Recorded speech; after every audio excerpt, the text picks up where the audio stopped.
Bopping away to the team tune, and my webcam's acting weird tonight. I can't get the lighting right. The fuck are you doing? Fucking webcam, honestly.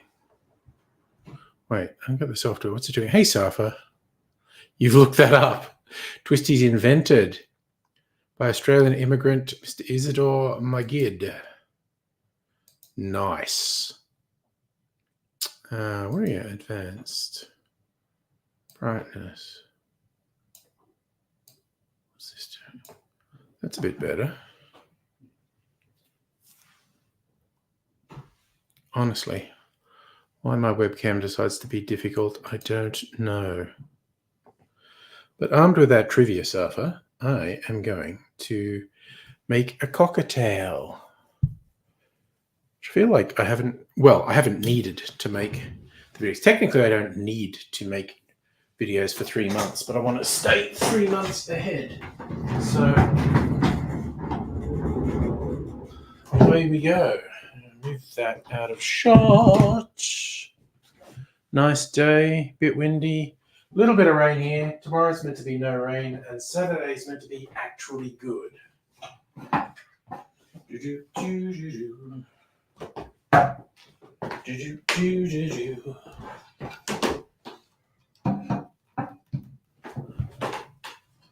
We're put that there. Just make sure this is in properly. All right.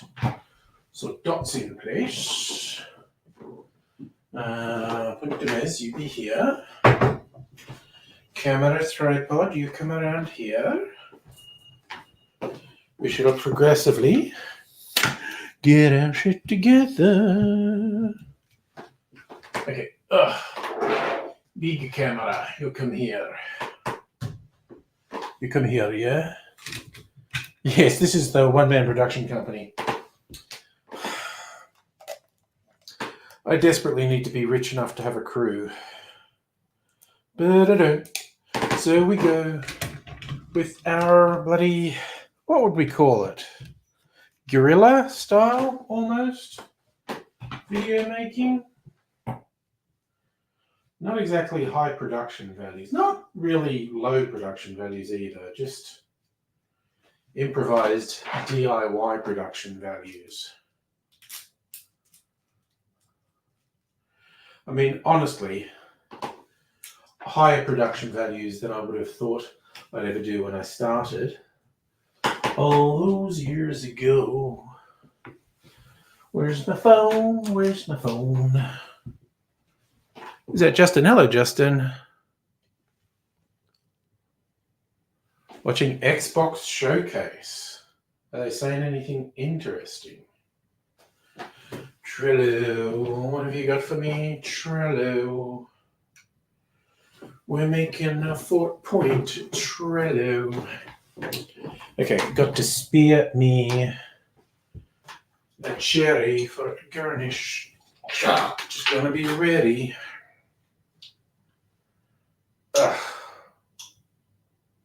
Nice. These are almost gone, but I've got a spare jar. And I have just ordered a backup. So, rye whiskey. Let's get some rye whiskey. Oh, fuck it. I'm going to use Whistle Pig. What's the proof on this? 86 proof. 43%. Fuck it. We're using Whistle Pig. Would normally use the Gospel, but I'm just mixing stuff. Ooh, Dom Benedictine. I maybe should have ordered some Dom Benedictine. Not much left. All right. And that's all she wrote. Okay, so get these ready.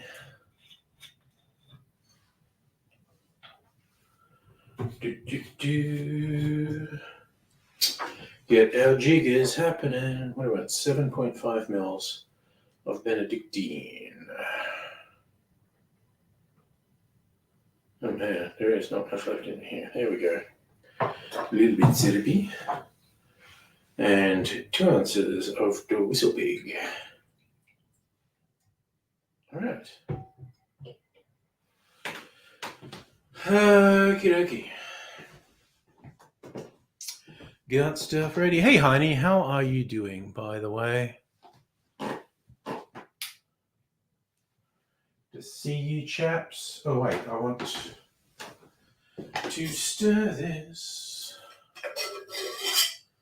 Put that there. Oh, you know what I should do? I should chill my goddamn glass, too. Because I'm a goddamn professional. That's how the big boys do it.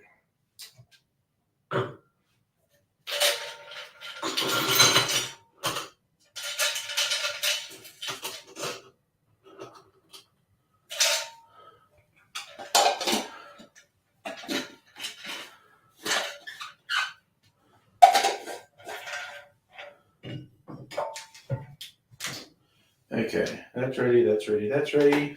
I think we're ready to make this cocktail. Let's go. As Mario would have it.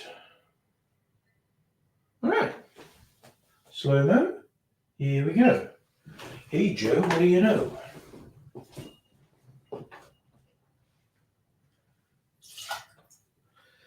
And Puntamez.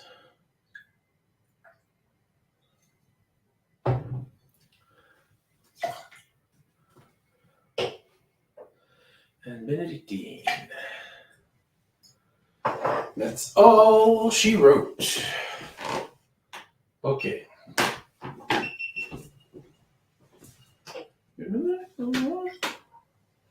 A few drops more. All right. And now we put the ice in there. Okay. And we start it up again.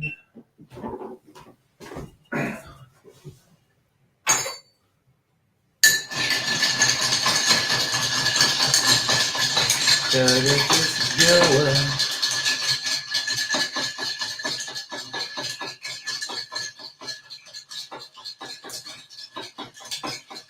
Maybe should have put more ice in there.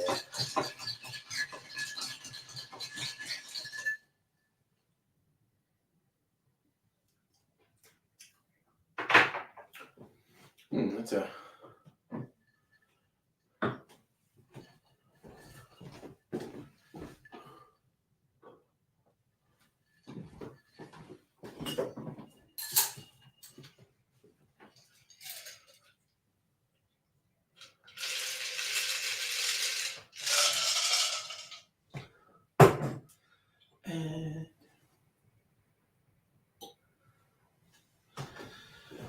And that's the cocktail made.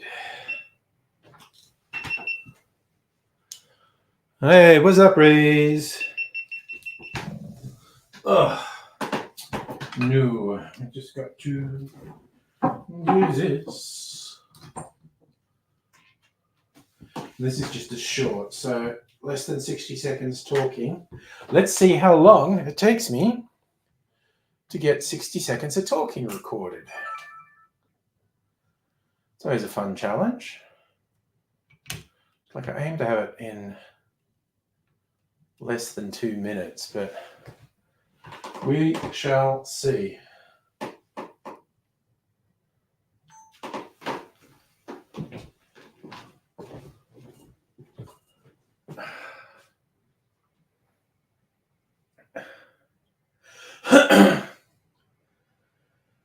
G'day cocktail lovers, this is another Manhattan variation called the Fort Point, invented in Fort Point, Boston. It has Puntamez rather than sweet vermouth, so let's give it a try.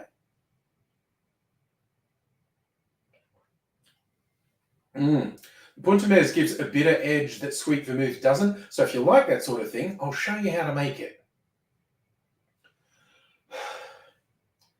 In a mixing glass, we put 2 ounces or 60 mils of rye whiskey, then half an ounce or 15 mils of Puntamez, and finally a quarter of an ounce, around 7.5 mils of Dom Benedictine. Add ice to the glass, stir that for 20 to 25 seconds to chill and dilute the drink. Then I'm straining that into a chilled Nick and Nora glass and garnishing with a maraschino cherry on a skewer.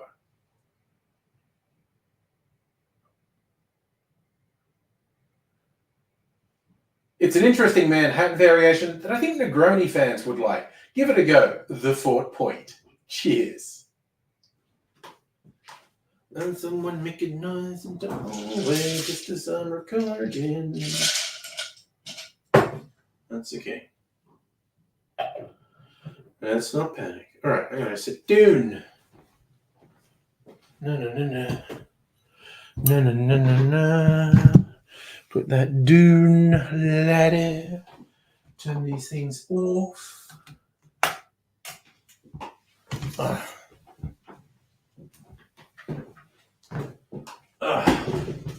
Turn this thing off. Back to the mood lighting. And we're sitting down. We're sitting down in this house. Hey, Hannah, how are you this evening?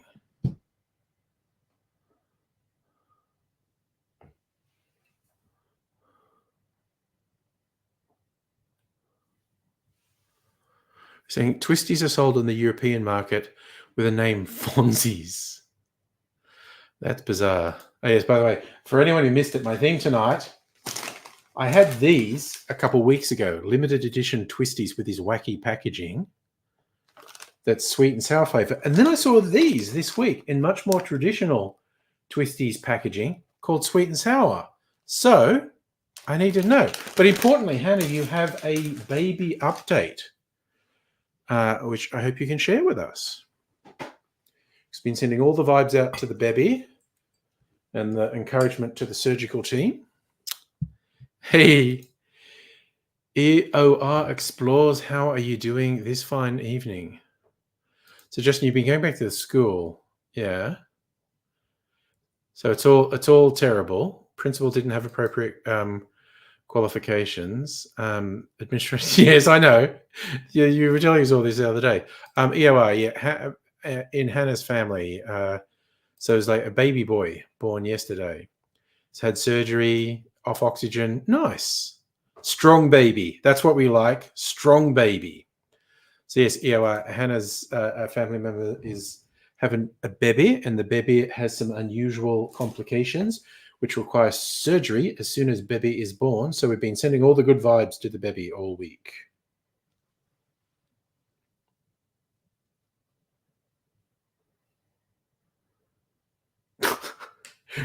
Raise the agony of having to stand up because you have to take a shit.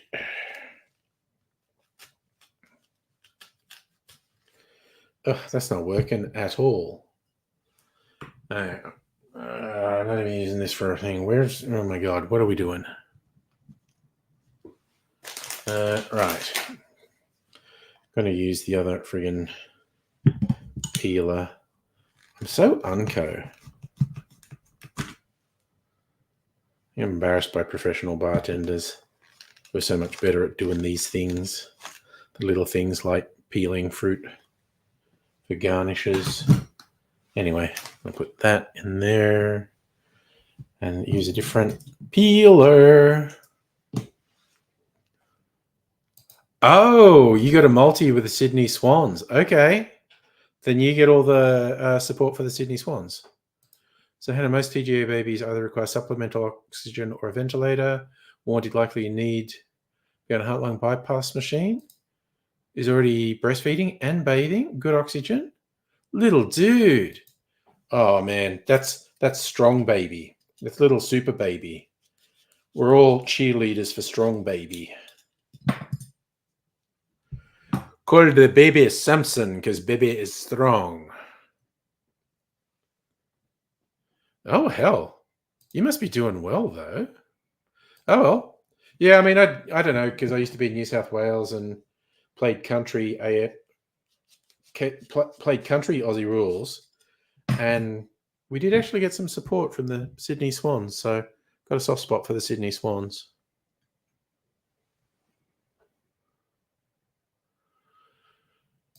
So Bebby had balloon stent operation, open a hole in the heart immediately following birth, have open heart surgery next week. God damn, it's just incredible. The surgical team are just incredible. And little strong Bebby is very cool. Yeah, well, this is a South Melbourne versus Fitzroy rematch. As someone worked out, the South Melbourne and Fitzroy played in the grand final in 1899, and the final score was 26-27. So basically, each team averaging a goal a quarter. I mean, what? That sounds like it would have sucked to watch, honestly. Apparently, it was raining heavily that day. And they weren't professional athletes back then either.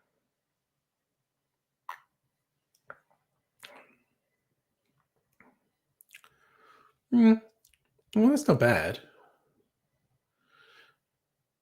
So you played Williamstown, had huge backing from Footscray.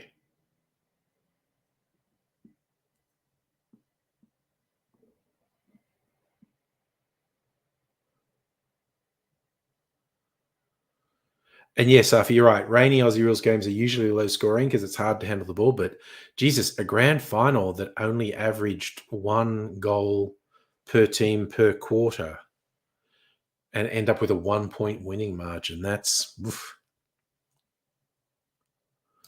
All right, honey. Is that a thing? Mammals? It's a weak point about the heart? Oh, no. Mammals, what good are they, honestly?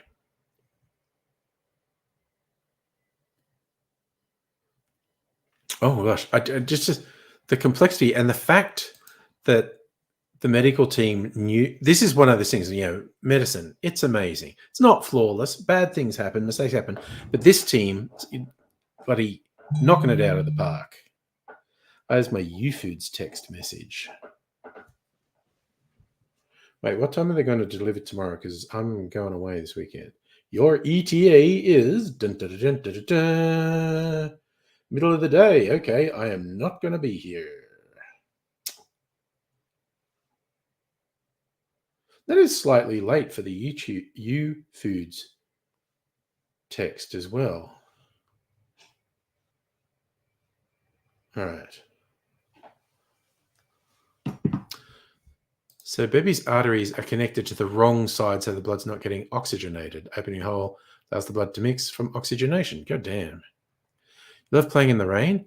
Oh, dude. Okay. Sliding country New South Wales. I'm trying to remember. I think it was Cobar was the worst ground because their ground was fucking clay. I mean, there was grass on top, but it was clay underneath.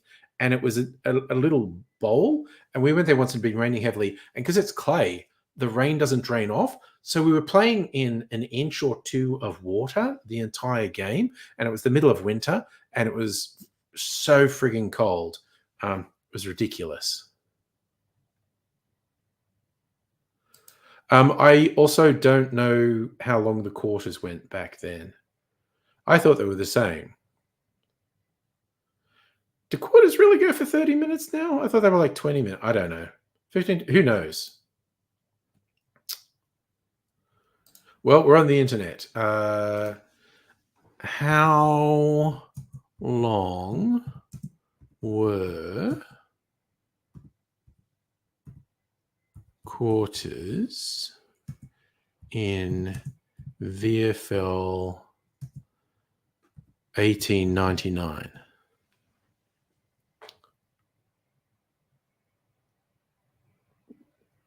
Average score for a team was just 38. Quarters were shorter, 25 minutes without timed stoppages. Wait, what is this? Okay. The curious case of Chris Kiernan, 1899 grand final mystery remains unsolved. The Guardian's done a story because Lions and Swans meeting 125 years ago. Fitzroy went in the final as favourites, managed to defeat South Melbourne by a point, 27-26, 3-9 to 3-8.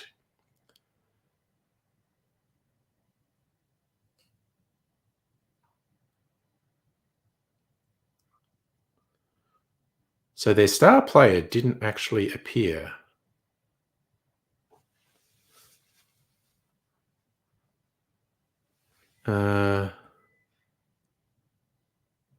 South Melbourne wanted to postpone the game due to inclement weather, which kept the crowd below 5,000, but they were rebuffed.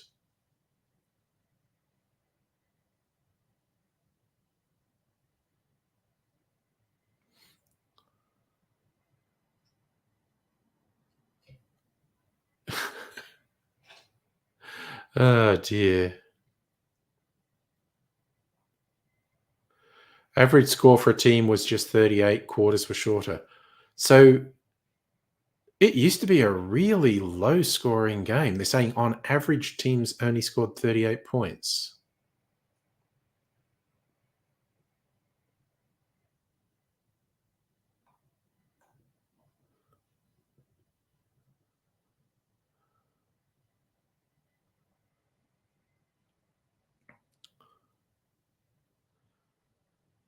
Huh.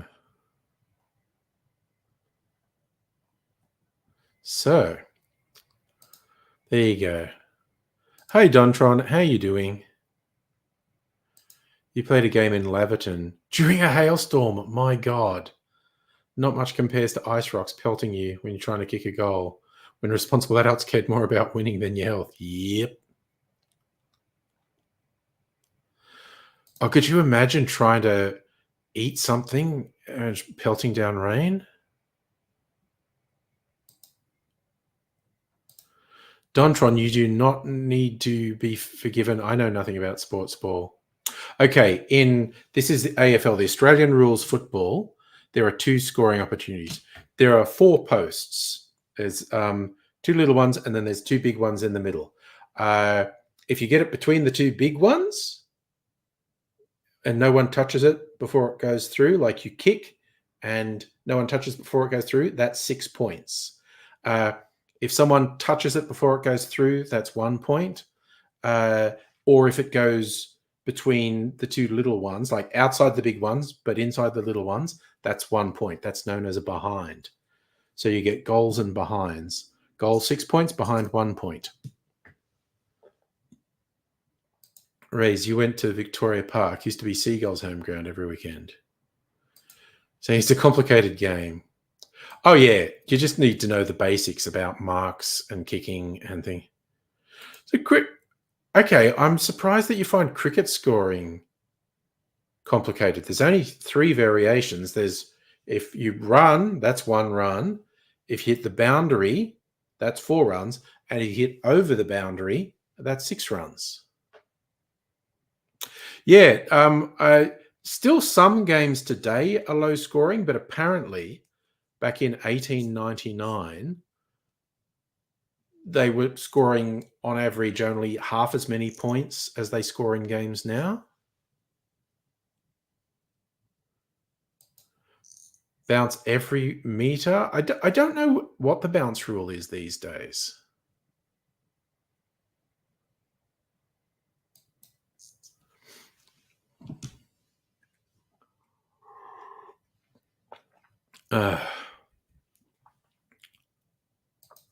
Hey, Pat, how you doing? What does that mean, Safa? 6 bikies in cricket? So 15 steps for a bounce. Is that the rule? Yeah, the quarters were like 5 minutes shorter than they are now.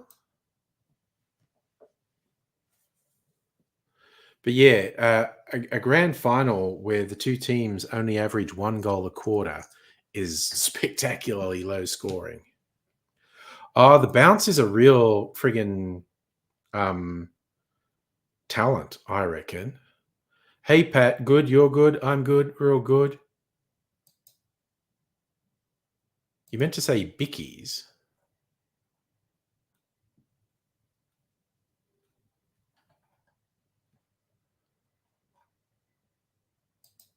But what does 6 bickies mean? Oh, I love that. Big Bash has a certain amount of bowels. We all have a certain amount of bowels. Well, I'm going to go with no on that, Justin. You have a stick with which you hit a ball, um, but they're radically different games. Like they're not as close to each other as, say, rugby league is to Australian rules football. They might have played more defensively back in the day too. There were more people on the field at one point.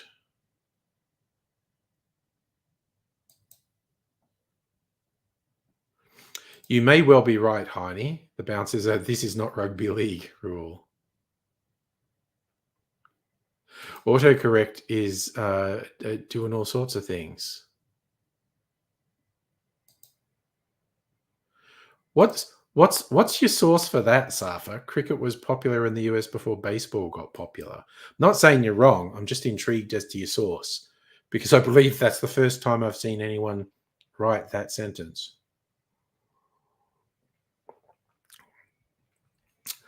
Do not know a lot. Oh, Wikipedia. Okay. Which means it's a 50-50 chance it's true.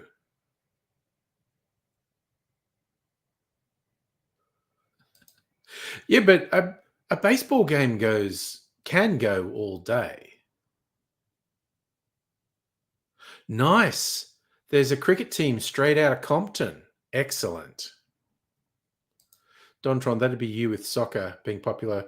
Yeah, but soccer's had a real uplift in popularity in the US in the last 20 years. I mean, it's still like nowhere like the NFL or anything, but it's getting more and more popular.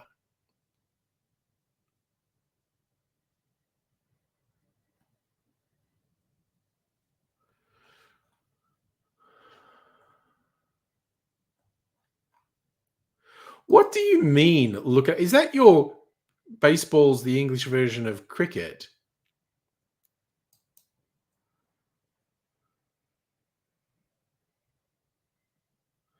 You want to eat? I would actually like the experience of going to a baseball game, big baseball game. Maybe later, Pat. Goes on until someone scores a home run. Does it? I don't know. I don't know how it works. Yeah, it's been very interesting to see the uptick in soccer in the US in the last 20 years. I think you should be in charge of baseball, Rays. I like your rules. If you draw a ninth, finishes, someone gets home next.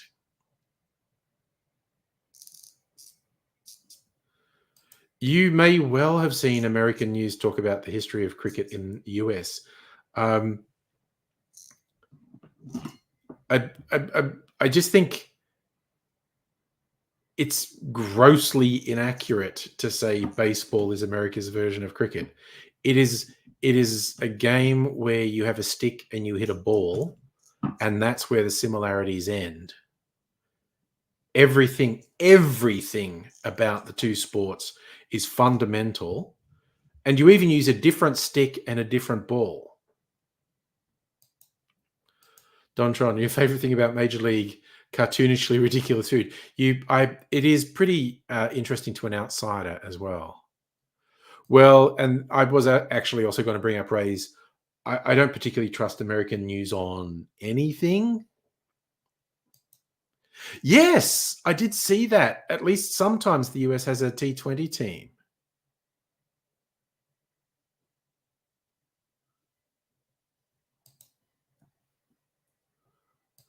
Oh, yeah. No, I was believing that Safa found that. I wasn't doubting that. I wasn't doubting Safa found it on Wikipedia. I'm just saying if it's on Wikipedia, there's a maybe 50% chance it's true. Depending on which day you read it, because people can change it at will. No, traditionally it was a wooden bat on baseball, but you're probably allowed to use aluminium. I don't know. Hey, Rabid Game fan. Oh, yeah. Rugby union, rugby league, and American football are quite close to each other. Soccer, Gaelic football, and Australian rules football are mutations. Like it went like soccer/football to Gaelic football, and Australian rules football is really heavily inspired by Gaelic football. Yeah. Media generally one has to be cautious with, but I do get a vibe that on a global scale, US media doesn't rank highly. Yeah, Reuters or BBC would be a bit better. But yeah, you got to be a little bit cautious with kind of all the. Well, you're doing awake for someone. You're doing well for someone who just woke up. But we're doing good. I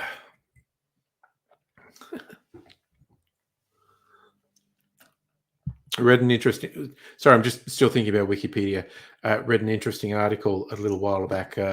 Like most of the internet, Wikipedia has a Nazi problem.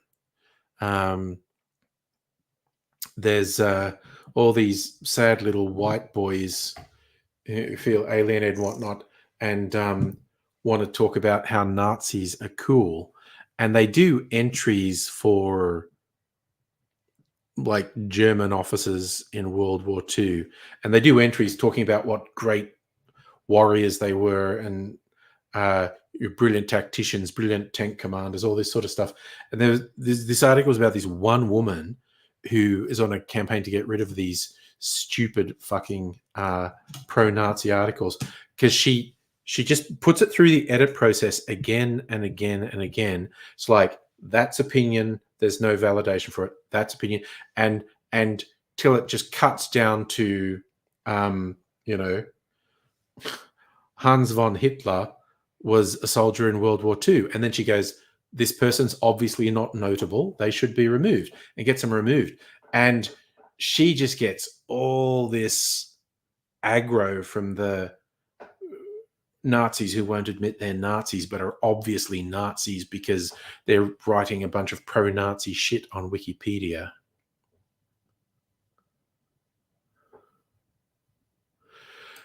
And yes, Wikipedia has a sexism problem. Wikipedia has a fucking losers who spend all their time on their computer problem.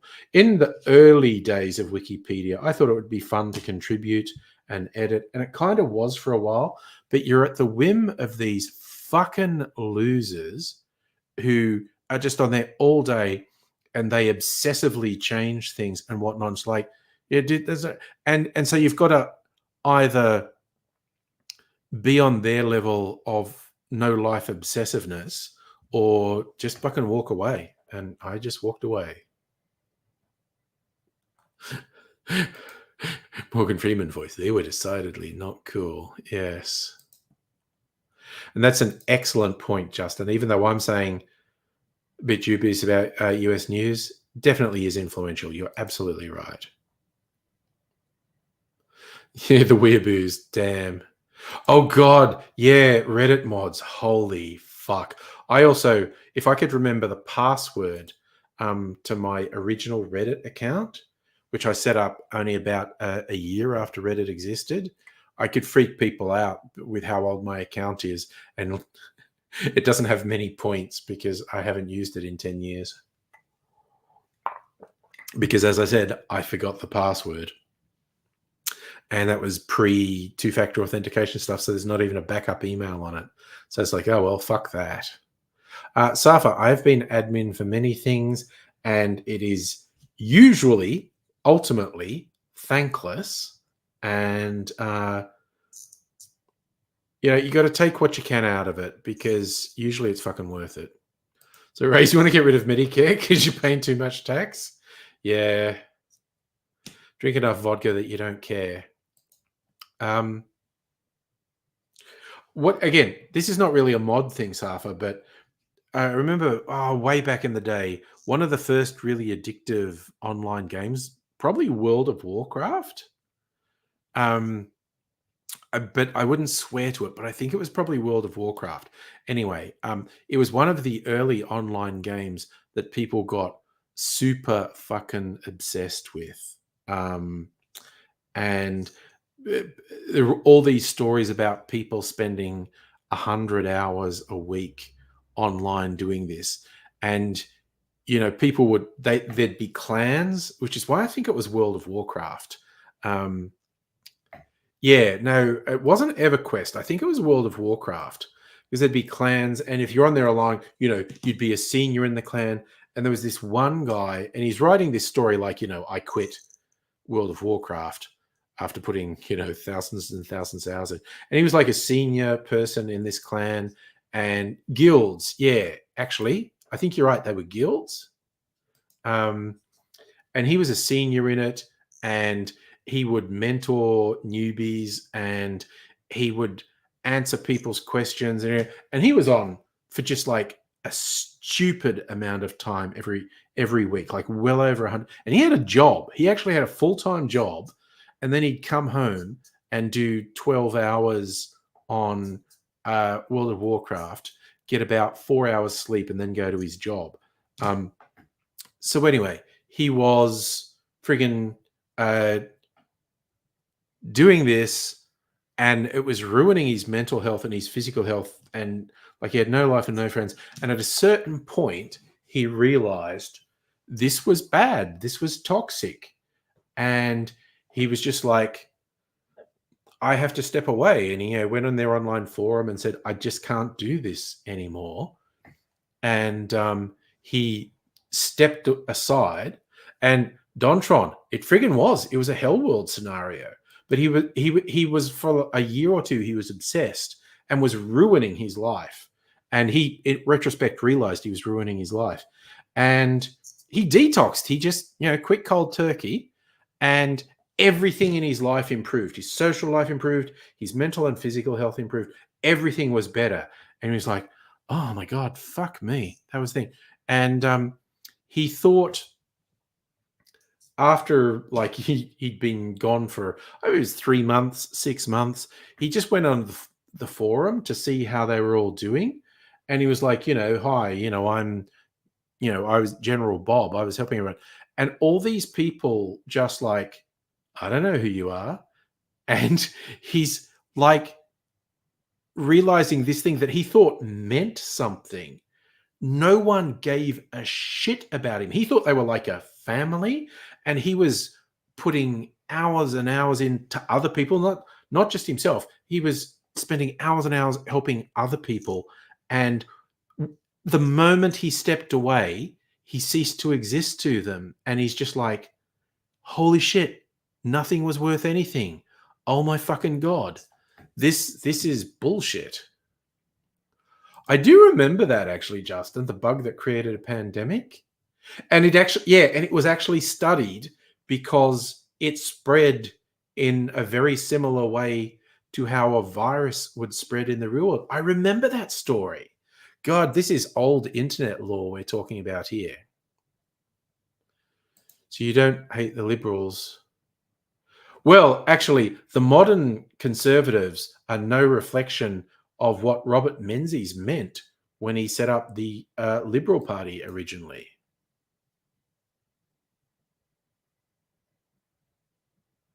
Yes, the Black Plague of World of Warcraft. Holy crap, we're all remembering this crazy old internet lore. Yeah. All right, you know what I'm going to do? I'm going to make another cocktail video. And that's the last one I'm going to make tonight. And it's another short, so it won't take long. And then I'm just going to shoot. Oh, I actually have some tasting to do. I got another of these cheap whiskeys from Coles. This is like home brand whiskey, basically. Coles have paid someone to bottle this for them, and this was on special for $62. It's a neat bottle. I don't know if you can see, the bottle's got this patterning on it, like it's trying to look interesting and hip. And I realized I did actually keep some of the other cheap whiskey. I've labeled this cheap whiskey. I'm going to compare them and with some other ones to see if it's actually worth it. But yeah. Was that what they're just called? Corrupted Blood. Of course, there'd be a huge Wikipedia article on it. Twisty's tasting probably just after I make this cocktail. So it's like a week. Funny, viruses spreading in a game. All right, let's go.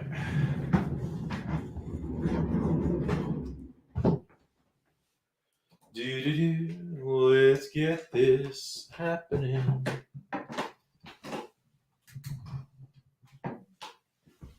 Oh shit, I didn't put the lids on that booze. Okay, it's not a big problem. Let's do this. Let's do this. All right, I go get this cocktail has eggnog in it. Well, it's supposed to have cream, but I'm using eggnog because this will be going up around Christmas. And I got my aged eggnog there. Okay, Punta Mez. You can go over here. Whistle Pig, you can go back in the cupboard because there's not enough space for you to be on the shelf. Oh, the secret cupboard of booze. I don't even know what's in that bottle. This goes here. Wait, where's my phone?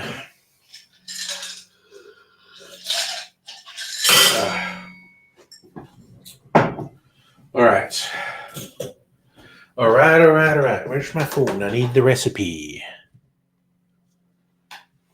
The ace. Just double checking what's in the ace. No, that's the 4th point. Gin, grenadine, and cream, and foamer. Okay. Where is my foamer? There's my foamer.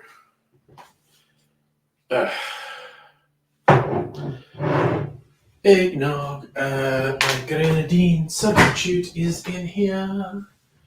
In this wacky. What is this? A pitcher?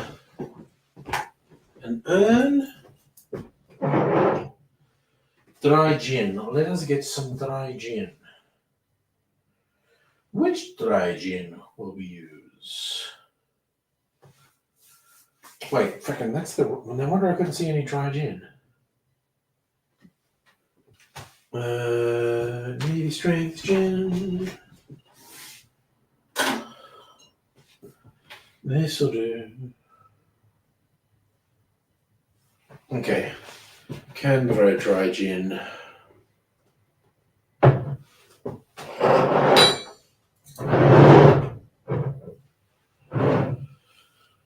Okay. That's done. Okay.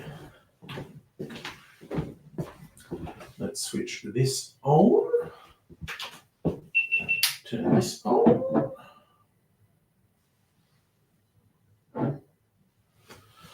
Alright, just gotta get everything ready. Canberra gin. Okay.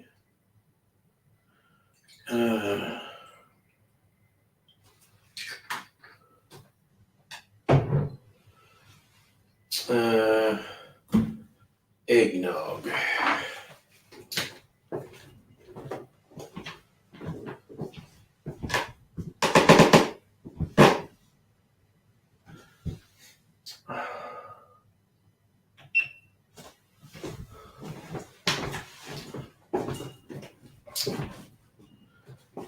All right, okay. All right, 15 mils grenadine.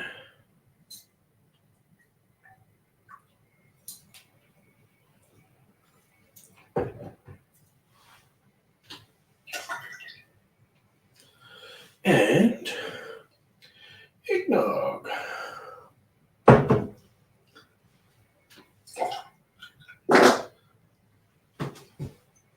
Yes, I farted, but no one will know.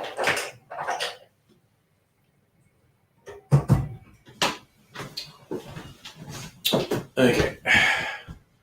Do that. Oh, I forgot to to chill my glass, but that's okay. Let's do this.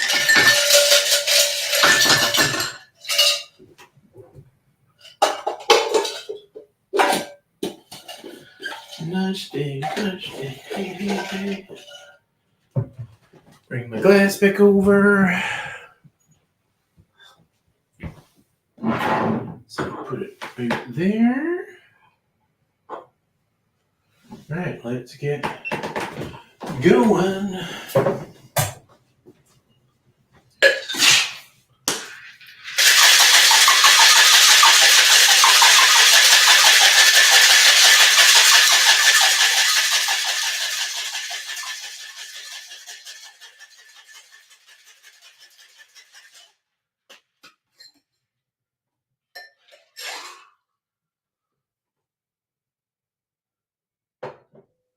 Oh wait, I forgot to put some foamer in. Let's shake it a bit more.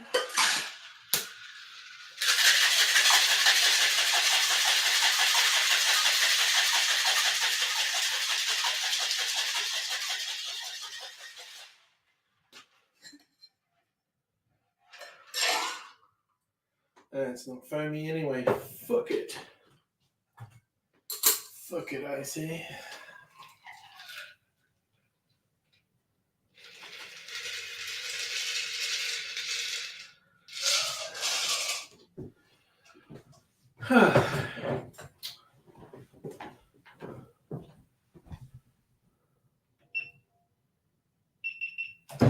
Alright, so that's made.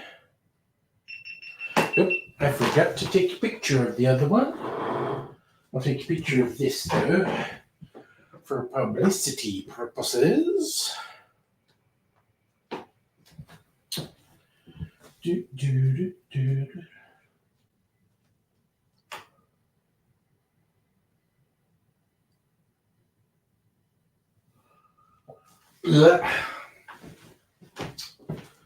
Okay, what am I doing?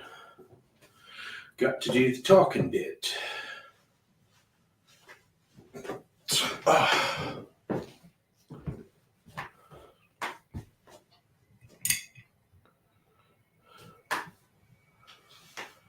Let's do this.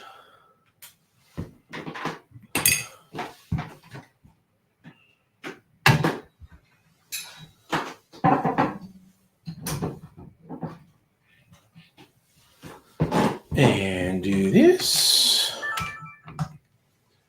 And we'll see how this goes. It's looking good. In the hood.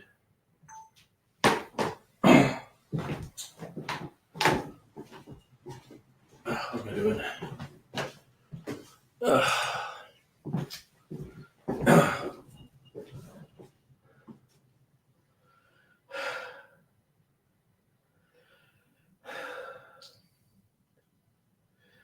G'day cocktail lovers, this is another eggnog cocktail. The recipe said cream, but it's eggnog season, so I added eggnog. I'm going to give it a maraschino cherry as a garnish and give it a taste.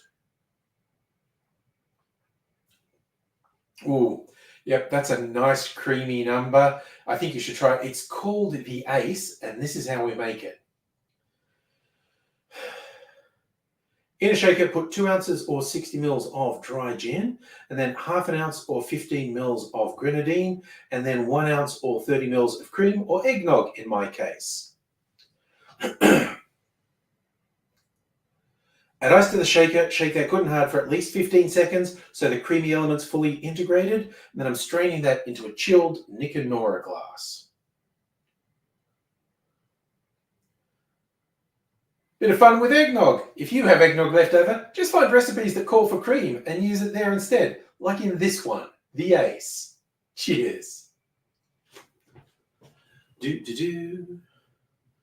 Now I got to decide if I do actually like this. Alright.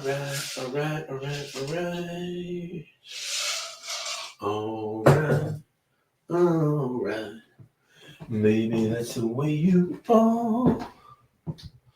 I did not turn anything off. I should do that now. Okay, turn this off, turn this off.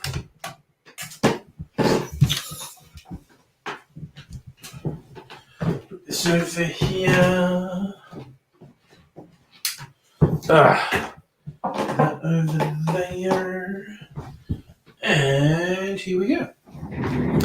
Here we go. Aren't enough vigil making for the evening.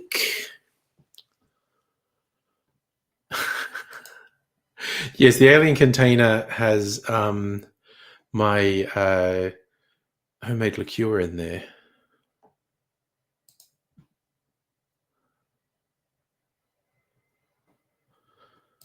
Well, it's just I have the eggnog, so I want to use it.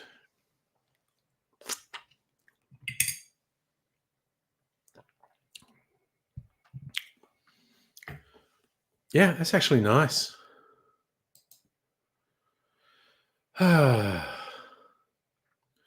Wait, where's there a picture of a kitty playing with a ball?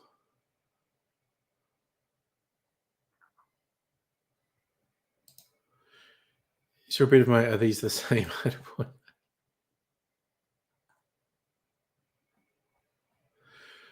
Wait, what do you think? So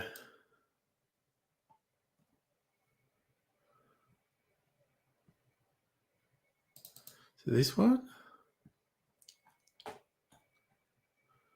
Okay, ringing. Ooh.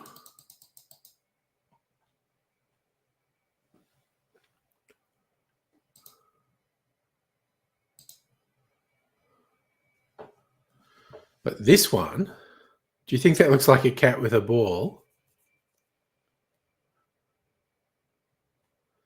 It's actually like a sailor tattoo. The girl I love. And that one's a Sherlock Holmes reference. Her name's Shirley. Oh, that's the big call, Raise. Are you going to shave or not? I did see those articles about Aldi being like a quarter cheaper than all these Coles. Orange-topped cat with helmet.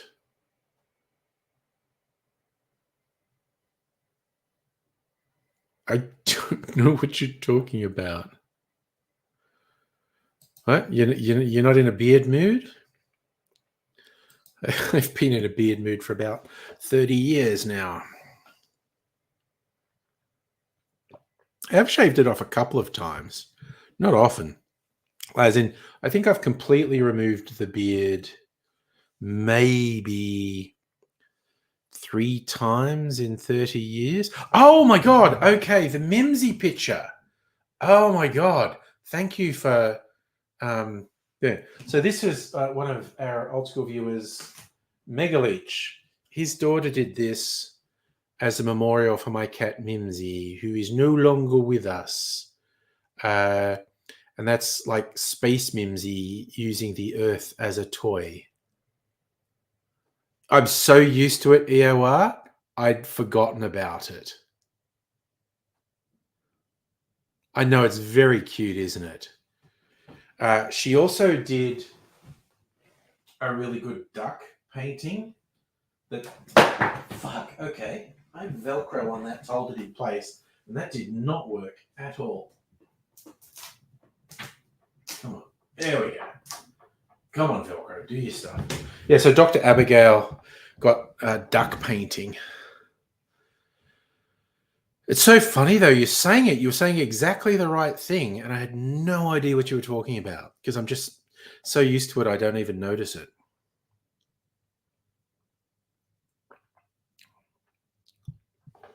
Oh, dude. Judge away, honestly.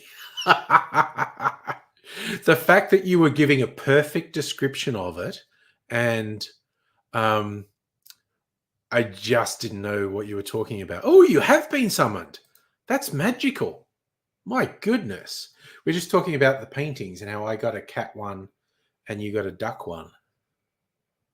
Dr. Abigail's duck looks like a butt plug from a distance. Okay.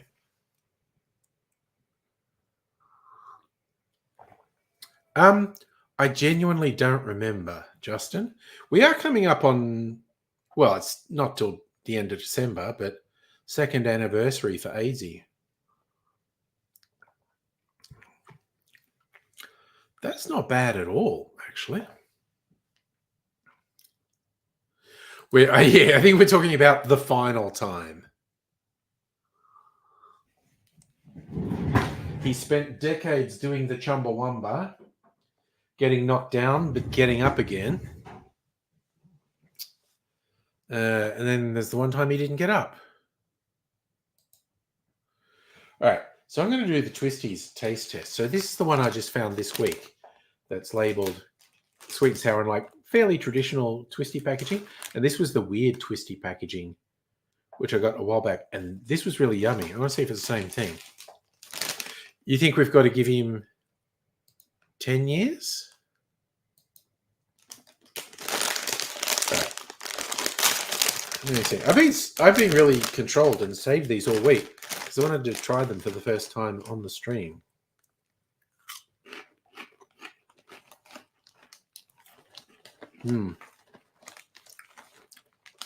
I think they're the same. They really reminded me of salt and vinegar chips. Pretty good.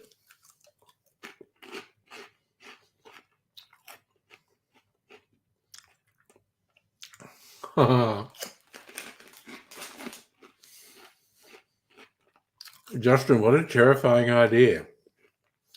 An AI agent you could talk to.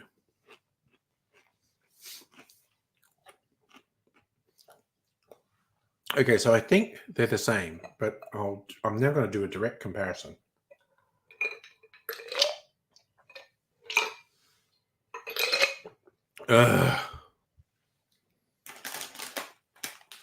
Bit of water to cleanse my palate.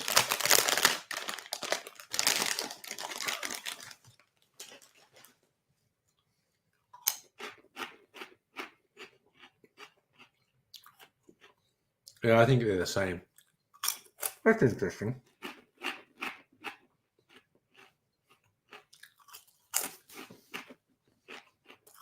It was for science, Ray. I had to do it for science.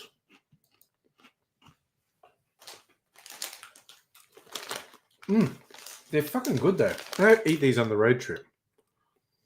So I think these are like going to be gone and these will be around for a little while. They are the same. Fucking yummy.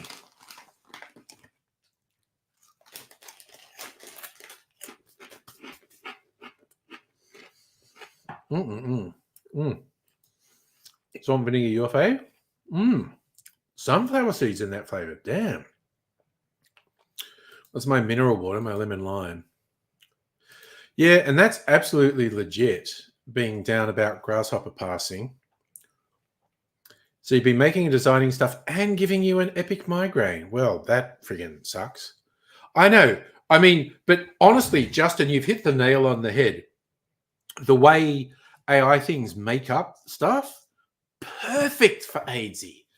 Just literally have it spout shit and it would be a great simulacrum of AIDSy.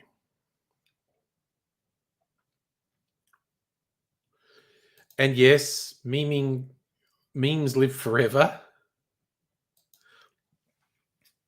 We could meme Shannon. He'd like that.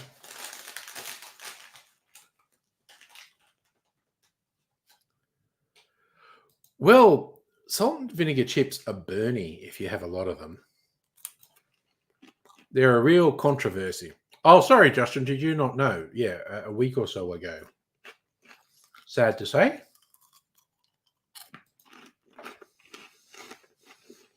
Sorry, we did talk about it in another stream.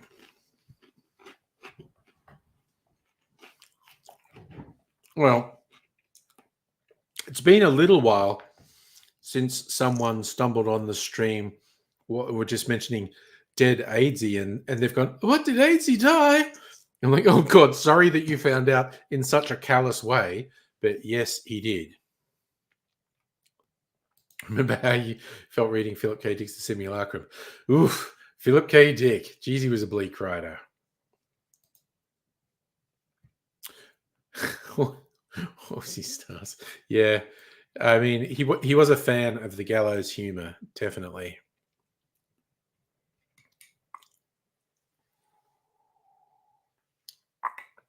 All right. So now, continuing the theme of science, I'm going to taste cheap whiskey. Is it worth it?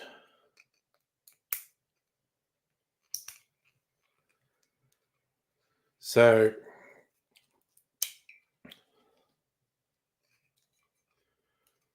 Coles usually sell this one for $72.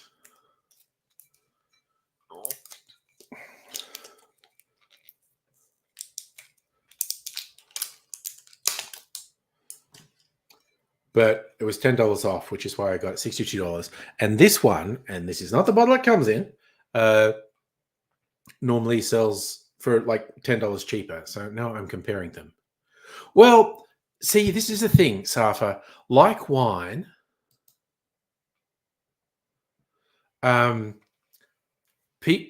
people are led by expectation. See, Ray's, but also, and Dr. Abigail, I don't think you disagree, but feel free to tell me I'm an idiot and you do disagree.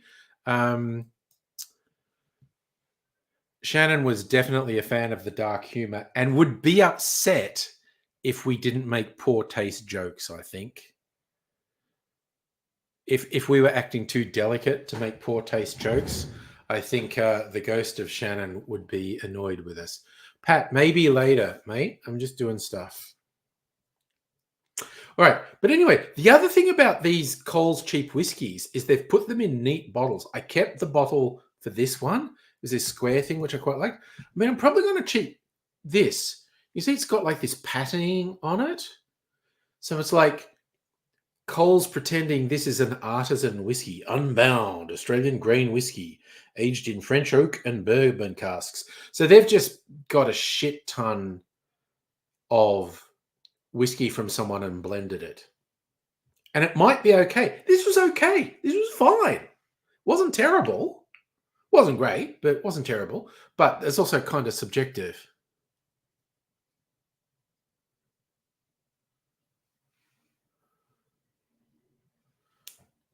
Looks like apple cider. Maybe I got cheated. Oh, I'm going to a cider place this weekend, actually. Oh, well, no one liked dark humor as much as AIDSy. But yes, and occasionally. Okay. Safa, okay, I love that you're asking. I got this stuff. I was in the supermarket and stuff, and I always get stuff that's on special. And there was this pre-prepared potato. It was like diced really small, and it had seasoning on it. And so I cooked that in the air fryer, so it was yummy and crispy. And then I mixed it with a cheese sauce. It was loaded potatoes, mixed it with cheese sauce and covered it in cheese and bacon, like super fucking unhealthy. God damn it, it was yummy though. When was he last on the stream? A couple of months ago? You know me, Safa, and I'm a bargain hunter. I see something on special, I get it. Anyway, going to do a whiskey taste test. I'm going to arbitrarily do 4 of the cheaper, like not 4 of the not super expensive. Okay, so let's push this aside. And actually, let's do that. And we'll get some Starwood twofold. And no, that's Nova. There's twofold. Is it this one? It's this one. Okay, none of these are single malts.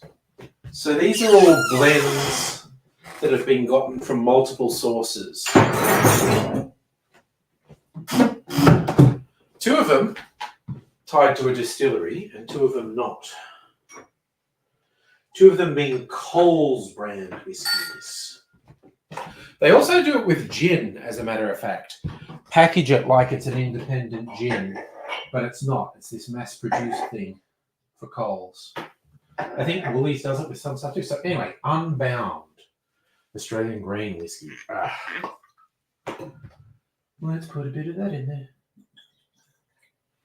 Okay, bit of that. I spilled it on my fingers. It tastes okay.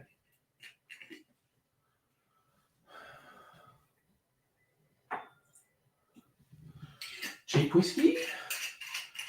What's that? That's called Hunter's End, I think. Starwood Twofold.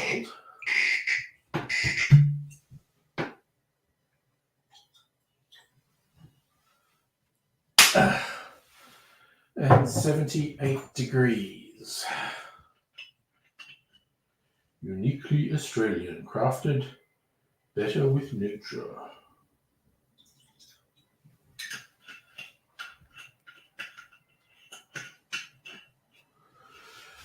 Okay. Whiskies all poured.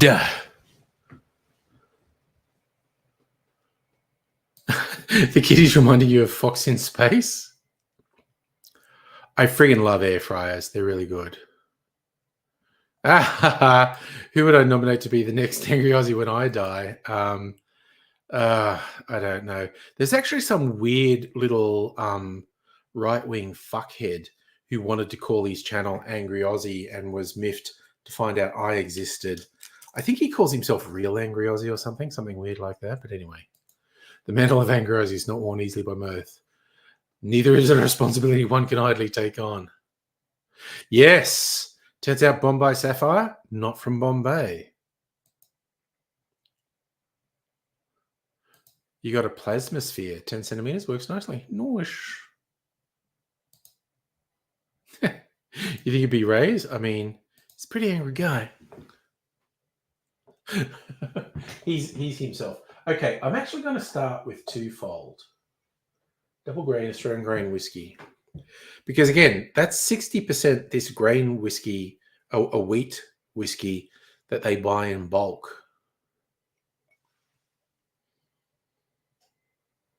It's got that sort of caramel leather smell going on.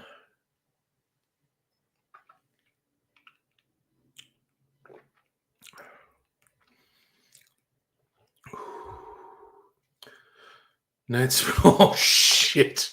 Okay, Jeremy, I don't know if that's a joke because I was literally just talking about how no one's come on for a while who didn't know. We are not that far from the second anniversary of AIDS's final bout with the Grim Reaper. He actually died just after Christmas 2022, as in died permanently. So again, it's super weird that I literally said a little while ago that there hasn't been anyone come on the stream for a while saying, hey, what happened to AIDSy? And so I don't know if you're joking. If you're joking, I'm on board with it, quite honestly. If you're not, I'm sorry that you've just come on to find out this news because we were all pretty cut up about it, but I've had the best part of 2 years to get used to it. It's still weird. I still think occasionally, wow, it's kind of weird that he's not here. But, all right. So that's twofold. Now, I'm going to try this one that I just got. Unbound. 40% ABV. Oh, God. Okay. But, okay, Jeremy, super fucking weird. Not 5 minutes before you came in, I was going, man, it's a while since someone's come in who didn't know about AIDSy and's gone, oh, how's AIDSy doing? And I had to tell them he was dead. That is genuinely fucking Twilight Zone weird. And yes, if it was a joke, AIDSy would be 100% on board with it. I agree, Raze. It is super fucking funny. EOO, you don't know AIDSy? Is that what you're saying? You look at old videos on my channel. He was someone I went to uni with. And he was on my YouTube channel for about 10 years. And he had terrible, terrible, terrible health problems for the longest time. And they finally caught up with him. It is that is like I invoked that to happen. Jeremy, I get that you're not trusting. Group stream raids. Yeah, AZ talk. Yeah, no, he loved talking random stuff. Honestly, Jeremy, it's the universe has brought you in to come in just after I say it. But yeah, doof. Also, EOR, AZ had quite a good comedy show in the Melbourne Comedy Festival. Oh God, quite a few years ago, called Code Grey. That was a dramatization of his life, and the video of that is on YouTube. And it's the AZ story. It's fascinating.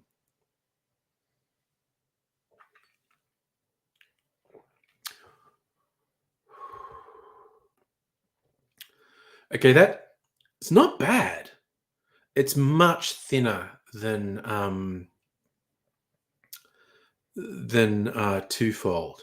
It's not terrible though. I'm not going to spit that out. Jeremy, what's weirder? Some reason AZ's video where he got hit by a truck. You're in heaven recommended. oh, dude, Jeremy, that's the fucking universe, man. That is the friggin' universe right there. Weird cosmic forces telling you to do that. And yes, as Justin points out, one of our regulars died recently, and it's just why we're talking about people who were on the stream who died. Safa, who the hell knows, man? Not super long, because you did ask. I am going in the morning. I want to go by, I don't know, 9:30.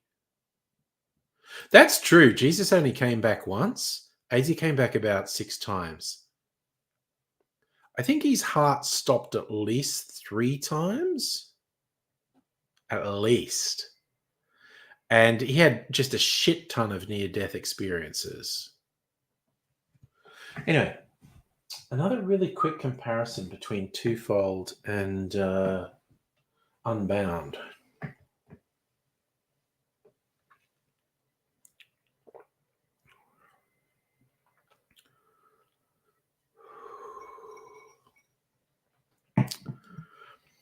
To me, that's got like richer flavors, is really fruitier. And the Unbound,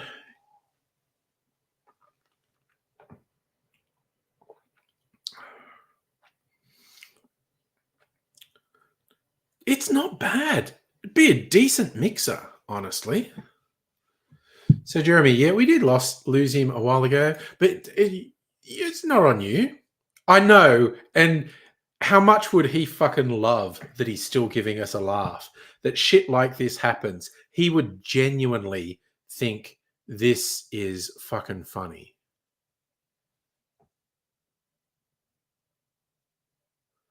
Justin, do you want to be the new AZ? Okay. I would not take that on at all, but you be you. Okay, so that's not bad at all. So, okay. The other cheap Coles whiskey, which I haven't tasted in a while.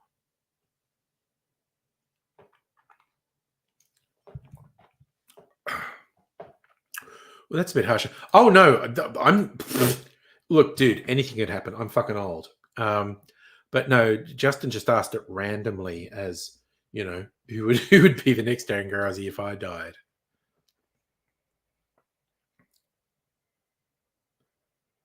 Yeah, yeah. Just ask what if. Now we're just taking the piss, basically.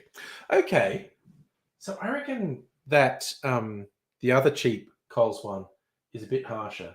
This one from South Australia.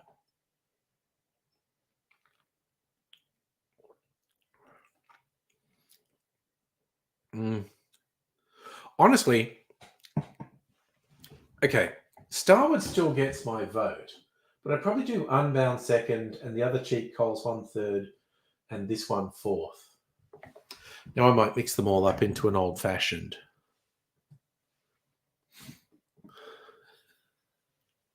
Oh no, you think Justin's actually arranging for it?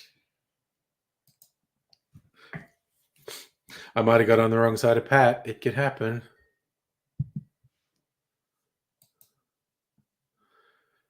I don't know, for 12 years, 31. Yeah. Oh, dude, that's the other thing that's super funny to me, because like I've been on YouTube.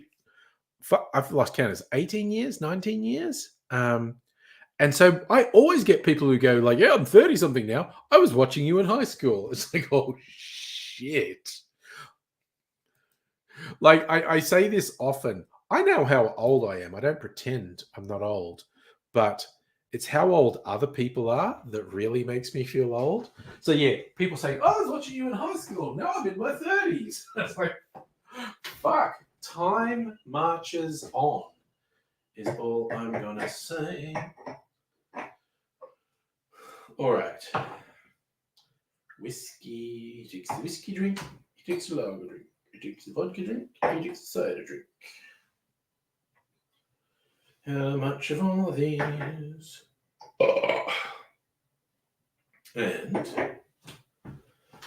I'm going to top it with something. What am I going to top it with? I got 23rd Street. That'll do. That'll do. That'll do. That's 2 ounces. Okay. Oh, wait, where's my glass? Can't make a cocktail if I don't have my glass. Okay. All right. We pour that in there. There we go. We do a little bit of sugar syrup. A little bit of sugar syrup. That'll do. A little dabble do ya. And I'll come around here. Get this out the way. Do my aromatic bitters.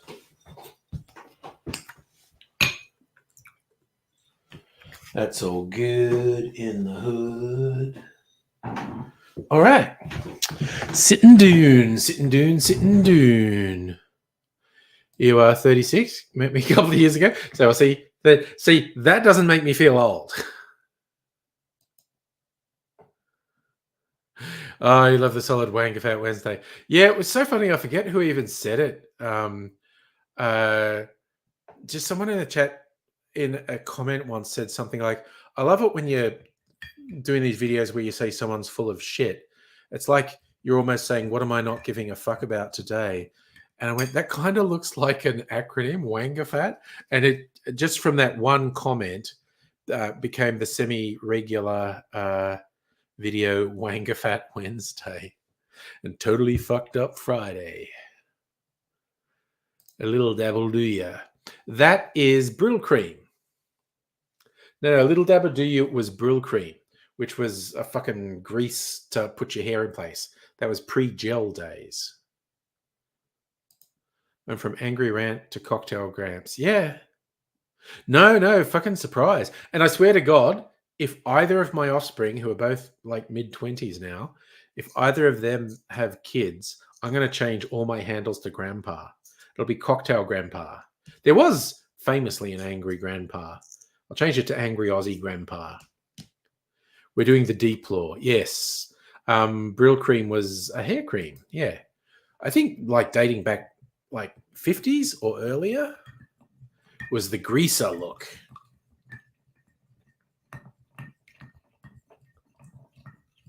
So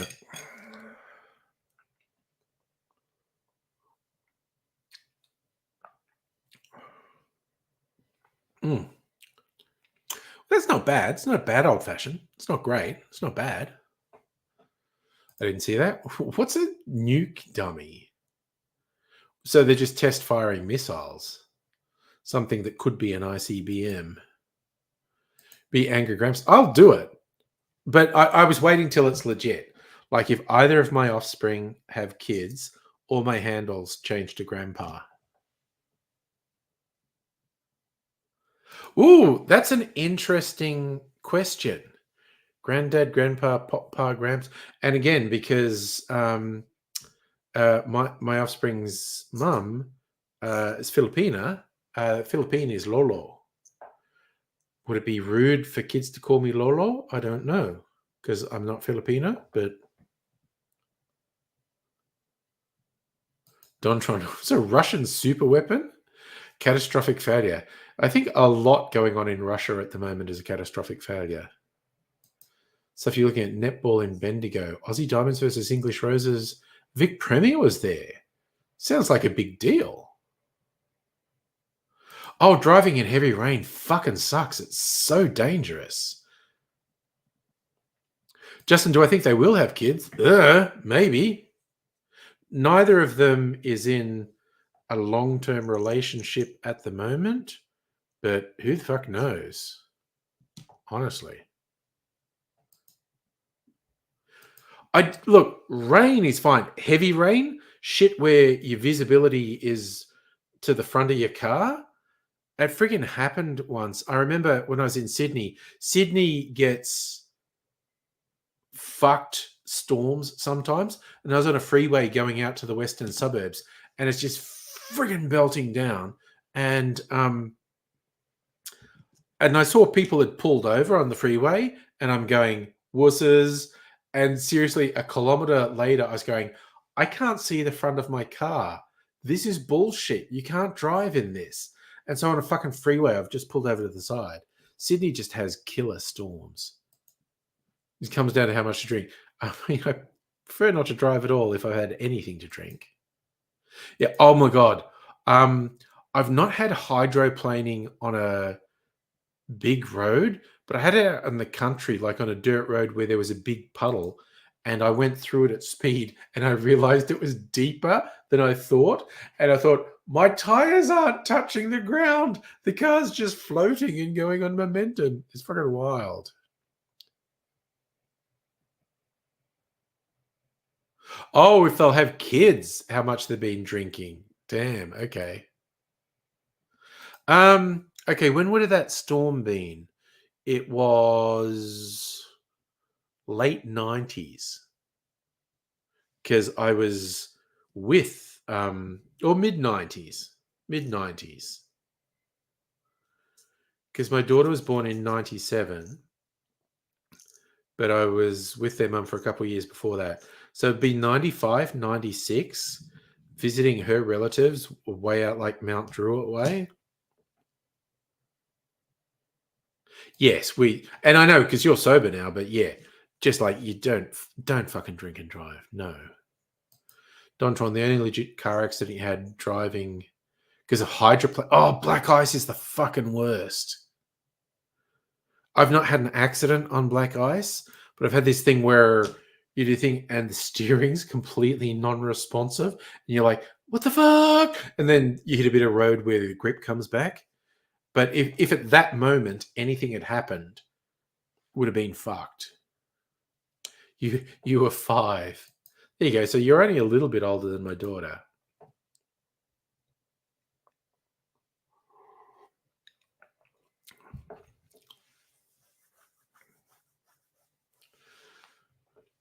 Well, actually, that old fashioned's tasting a little better as it dilutes. Not a great old fashioned, but not a bad one. Justin, I'm not going to talk about my kids, and I know my kids' sexuality, but whether my kids are queer or straight, they can still have kids. There are multiple ways to have kids, whether you be gay, queer, or straight. So, Jontron, you're on black ice, completely lost control, reduced speed, tires all locked. Oh, yeah, no. Black ice is the fucking worst. You can't do anything. Oh, you keep priorities, man. You kept the horses from getting out. Noise. I love every now and then you see these videos in, and it probably happens around the world, but I'm always seeing it in American cities, particularly New York, when New York ices up and people still try and drive and they're on roads with an incline, and you just see like they've clearly like stopped. Their foot's off the accelerator, their foot's on the brake, but the car's just slowly sliding and they can't stop it. And it just keeps sliding at an angle till it hits something. It's fucking trippy. EOR, you went fast on. Oof. Yeah. We don't have a huge problem with icing up highways, but it happens sometimes. Oh, yeah, no, Justin, that's fine. And look, I'll answer almost anything about myself, But about my family and partner, it's just like they've got their own lives and whatever, and they don't need me talking about them. Uh, and I don't think you were rude, by the way. You were polite with the asking. But yes, I have a pretty good relationship with my offspring. Uh, Very open about their lives. I mean, they don't want me in their lives. It's kind of like, when they've had a breakup and whatnot. And I was going like, and I actually said to them, if you had asked me for help and I might have been able to give you advice and I might have been able to help you through that, might have been able to save that. But also, when I was your age, if my parents said they wanted to offer me advice on relationships, I would be like, get fucked. So I don't blame them. Uh, Actually, young Mr. Angry has been sick for a little while. We haven't caught up. Actually, Father's Day, we had dinner at Father's Day. And that wasn't takeaway.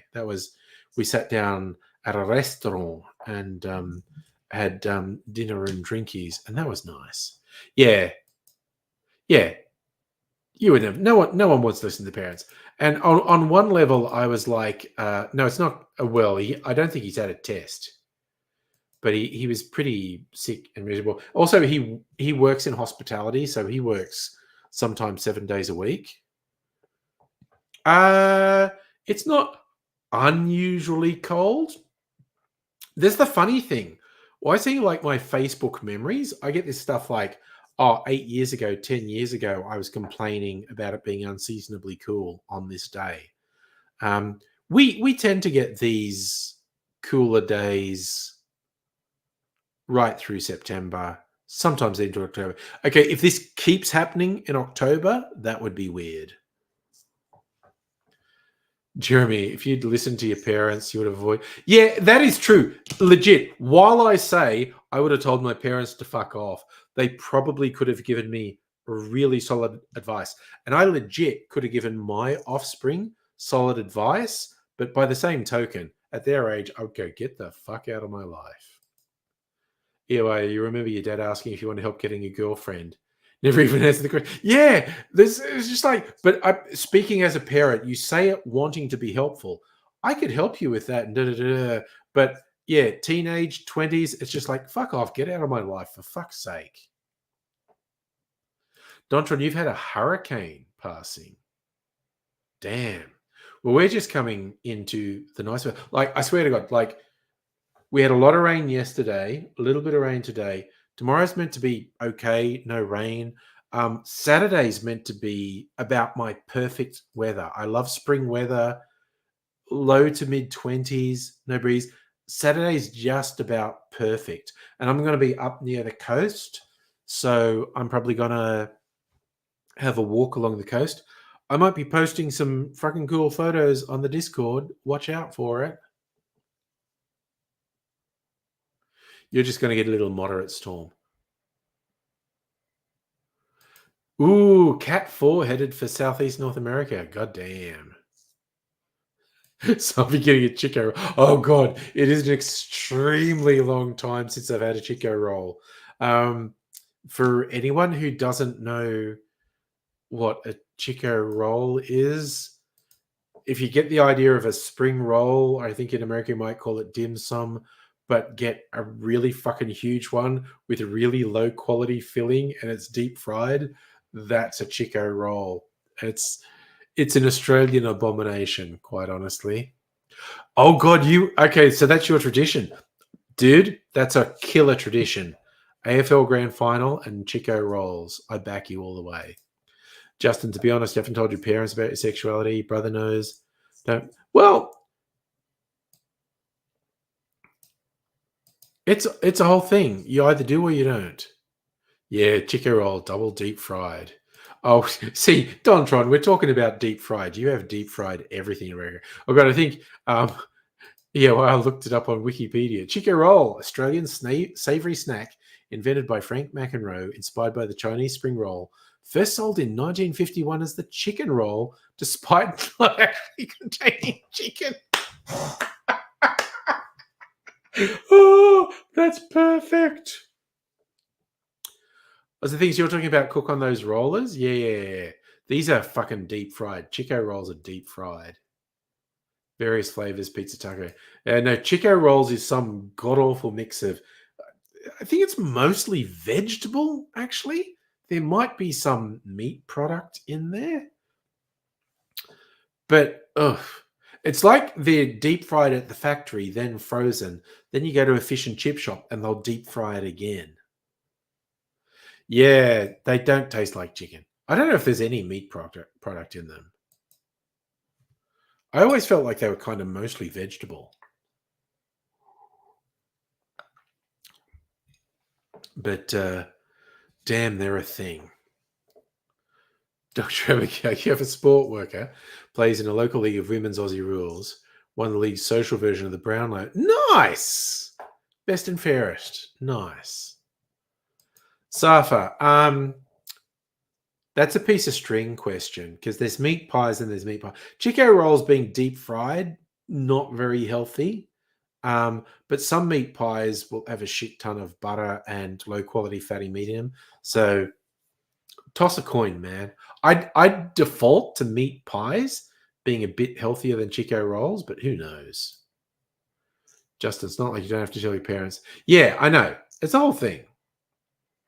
But it's you're you. And yeah, your sexuality is not really your parents' business, but you know, I'm very happy that my offspring are quite open with me. But yeah. Chico rolls fillings primarily cabbage and barley. Carrot, green beans, beef. Beef tallow, wheat celery, and onion. Oh, ew, you get so much worse stuff. The county fairs that sell deep fried butter, for fuck's sake. But also, Chico rolls, they're a fucking thing. Seriously, I might actually eat one on a stream one night. I'm sure there's probably a fish and chip shop somewhere here that does Chico rolls. Maybe. I don't know. Or no, I just think in terms of unhealthy, I'll just get a fucking halal snack pack. That's the most purely Australian thing. That was just like, hey, you know kebabs? Have you ever thought they're too healthy? It's just magic. Because like kebabs have salad in them. And it's like, that seems a bit healthy. Maybe just the meat and some chips and cheese. Jeremy, thank you so much for dropping in. Wonderful to see you and take care. Yeah, corn dogs. Corn dogs, yeah, that's the hot dogs dipped in batter, yeah. Deep fried ice cream. But that's you can get upmarket deep fried ice cream actually. Dr. Abel, other news going to LGBTQA mentor. Oh, no, for your local queer health service. Nice. I think you'd be a great mentor. I think you'll do really well in that. Hey, Strictly Sega. How are you doing, my man? Just been rolling. Why are you hooking up deep fried butter rolls in Wyoming? Okay. Yeah, Pauline Hanson doesn't like halal snack. God, she's a piece of shit. She's actually just getting worse and fucking worse. Like railing against welcome to country ceremonies. She's just fucking garbage. She's filth.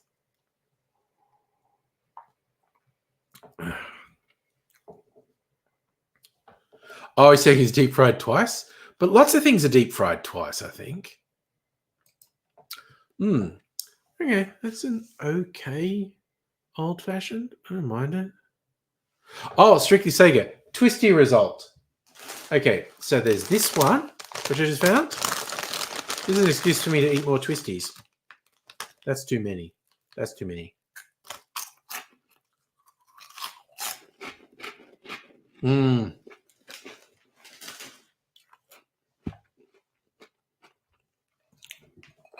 Sweet and sour. All right. Oh, shit. Fuck, I'm going to have to sweep here. I keep dropping twisties on the floor.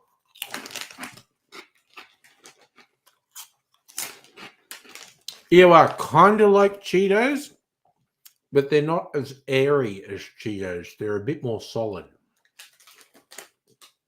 They're the same, strictly saying. That's my take. They're the same. Dontron, viscerally terrifying experience. Telling your elderly mother your partner was trans, everything's fine, hell of a thing. Oh god, I had a much milder one. Like I said, the mother of my children, Filipina, I visited Dubbo with her, and my family was great. But my grandma, my dad's mother, she was in a care facility, I think she had dementia. She was not very verbal anymore, and she was always a bit mean. And my mum wanted me to visit her, and so my siblings were like bracing my partner, going, "Okay, Granny, she's always been a bit fucking mean, but now with the dementia, it's like all the filters are off, and she's kind of." Ugh. And they're dancing around it. And so I just said to my partner, they think she's going to look at you and go, "You're foreign." And she just laughed and went, "I'm okay with that, demented old white lady." But we went along and saw her, and she was actually really nice, which was mildly surprising, I have to admit. Okay, and you had a happy ending on your side too, Don Tron. They get along famously. Nice.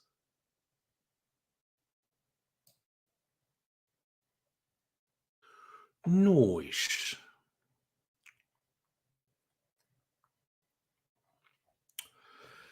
Oh dear. But it was genuinely funny. My family were dancing around. Granny's always been kind of awful, but now with the dementia, all the filters are off, so she's probably going to say something terrible. She was raised in another time. Yeah, it was funny. Things went well. Literally surprised. I just introduced my partner. The granny was not very verbal. She didn't say or do anything terrible, which was great. And yes, trans people have existed all through time. You look through history. Sometimes you have to read between the lines, but sometimes you don't. Sometimes it's actually explicit in the historical record, and cross-cultural too. So many different cultures around the world essentially accepted the gender binary is not really a thing. It's not an absolute thing. It might have just been a good day for Granny, definitely. And that's a thing with dementia and Alzheimer's. The sufferers have good days and bad days, and the bad days are particularly fucking bad. And they will say terrible things to and about the people closest to them. Justin, your best friend's mother's a nice woman, but a bit racist. Dude, where I fucking grew up, everyone was either a bit racist or super fucking racist. And I think I bring this up semi-regularly. I think it's important to acknowledge growing up, I was seriously fucking racist, and I was probably more homophobic than racist, actually. But I was ignorant, narrow-minded, bigoted little fuck growing up in Dubbo. No, this is lemon lime. This is my favorite of the mineral waters. I've got like 4 flavors out there. I've actually got a whole bunch of non-alcoholic beverages. But lemon lime is good. Yeah, Dontron, it's the worst thing. Like, okay, my mum's mother had dementia in her later years, and my mum cared for her. And my mum would tell me stories, and she was really upset. Like, on her bad days, her mum would just say shit to the nurses, pointing at my mum, say, "You have to get her away from me. She's terrible. She hurts me. She steals my things." And it's just like, dementia just makes people do terrible things. And it's really tough for carer references. Oh, do we have to bring up me and Hitler again? I think young people generally are assholes. Last time you met your last grandparent, couldn't give her a hug. She knew who you were. Parents, yeah, it's again Alzheimer's and dementia. Fucking cruel illnesses, diseases, whatever the fuck they are, because they just take away what the person is. So your mum's got dementia, but she's never said anything that bad. So you're doing caretakers. Yeah, it's a thing though.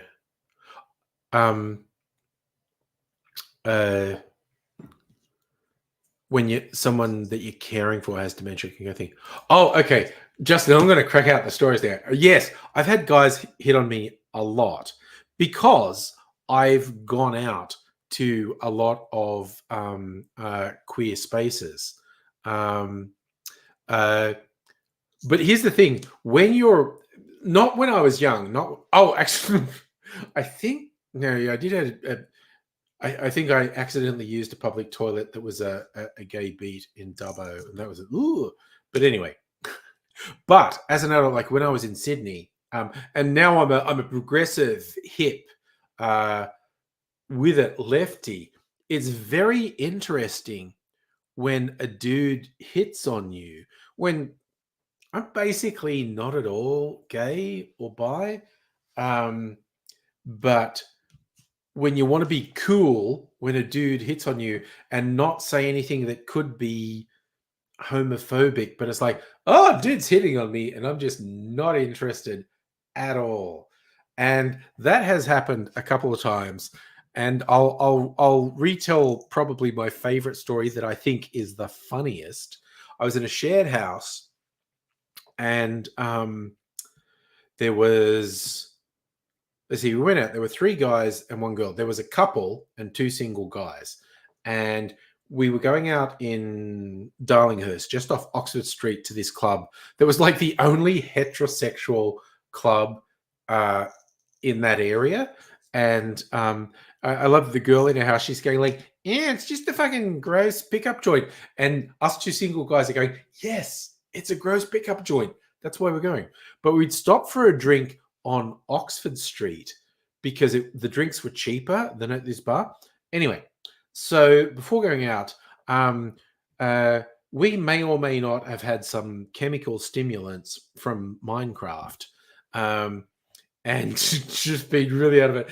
And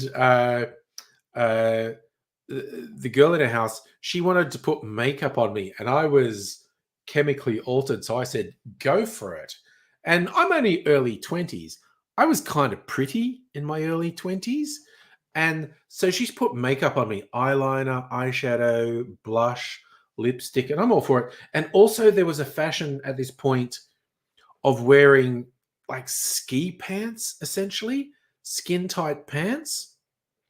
And so that's what I'm wearing. And I've got this makeup on. We're going to go to this bar.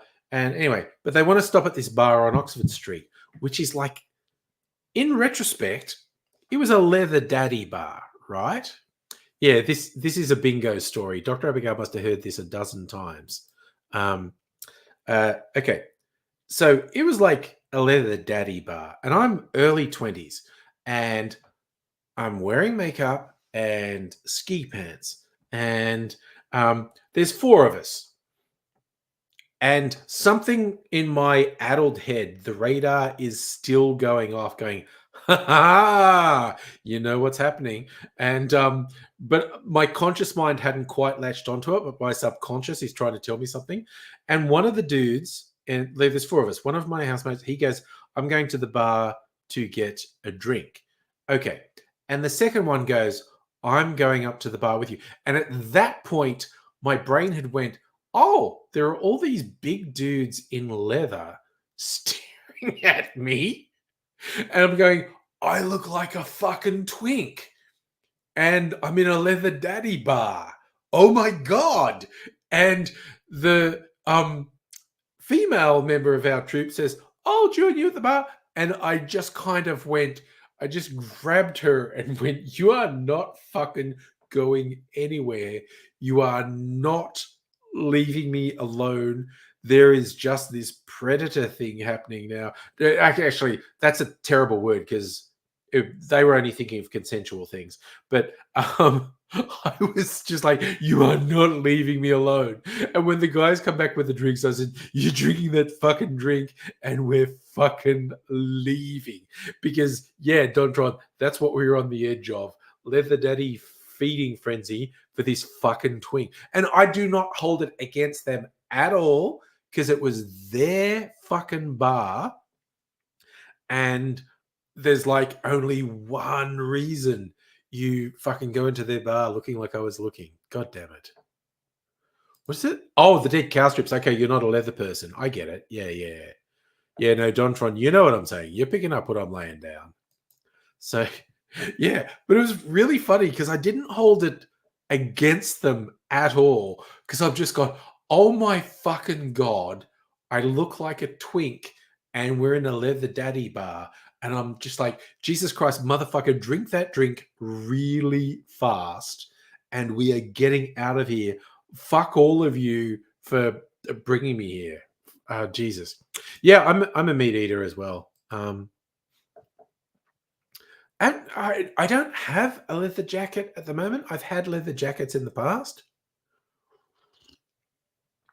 Yeah, no, that was the whole thing that was happening. Yes, the sights on me. Like I'm about 22 at this point, and god damn it. Jesus Christ, the whole thing. Oh dear. Here I overheard conversation a few years ago. Women talking about going to gay bars to not get hit on and relax.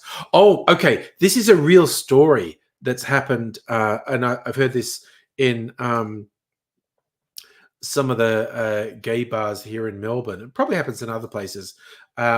Straight guys, creepy straight guys, hear that straight women go to gay bars.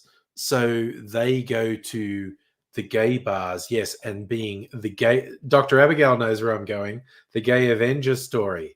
So straight dudes go to these gay bars to be gross to the women who are there, and the gay Avenger sees them and goes, oh no.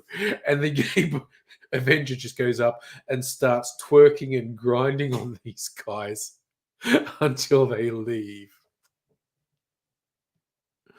Oh dear. Again, most of, and I'm just talking about locally here, most of the gay bars here are okay with straight women going to gay bars to escape. Oh, you've told this story as well. It's a folklore story in Melbourne. It's great. Justin, you and your friends with benefits talk about going to Mardi Gras. I freaking love Mardi Gras. I was a Mardi Gras marshal one year. Gay Avenger wardrobe jokes? Yeah. Oh, yeah. You know, Gay Avengers would be better than the Marvel Avengers. Definitely. Definitely. But that was the other thing. Like, I just found out, like, I think it was just like one of my housemates said, oh, you can go to this thing and volunteer to be a marshal for Mardi Gras. And I went, that sounds cool. I'm doing that. And because it was funny, what it means is you get an uninterrupted view of the parade because you're between the public and the parade telling them to stay back. So you get an uninterrupted view. But there were kind of two things. You had a lot of pretty intimate interaction with some of the parade people, and it's like, that's cool, that's fine. And actually, as someone in the who's marshalling the parade, you actually got a ticket to the sleaze ball, which is the big party. And I just went, it's not, the sleaze ball is a really sought after thing. It is not right that I take this from a queer person. So I did not take my ticket to the sleazeball. It's not like, sleazeball. I think it would have been enormous fun, but it's like, I just literally thought it's not right for me to take a ticket away from a queer person. So I didn't go. Is Chris Evans straight? I don't know. He seems pretty open-minded to me. Do you not like parades? Crowds can be a whole thing. Yeah. Dr. Abigail, there's a bunch of gay bars in Melbourne. Stop letting women in. Yeah. Oh, hens nights. No. And again, I've had gay friends tell me absolute horror stories of straight women with no boundaries who fucking objectify the gay guys in the bar. Some straight women have very poor attitudes. What do you say? Careful about the public holiday surcharge. I'm going out to Geelong. It's not a public holiday in all of Victoria. It's only Melbourne Metro. Actually, I need to double check this. Is grand final a public holiday in Victoria?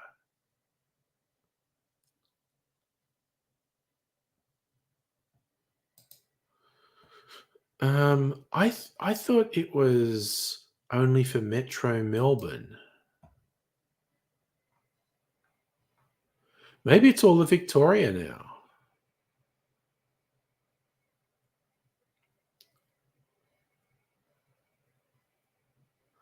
It used to just be Melbourne Metro. Maybe it's all of Victoria now.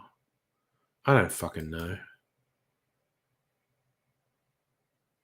You reckon Melbourne Cup's only the one that's Melbourne Metro? Well, I'm going to a thing that doesn't usually happen on public holidays, but it's on anyway. Fuck it. I've got such cool shit this weekend. You all got to look on the Discord for photos because I'm gonna do some cool shit while being within about 2 hours of Melbourne.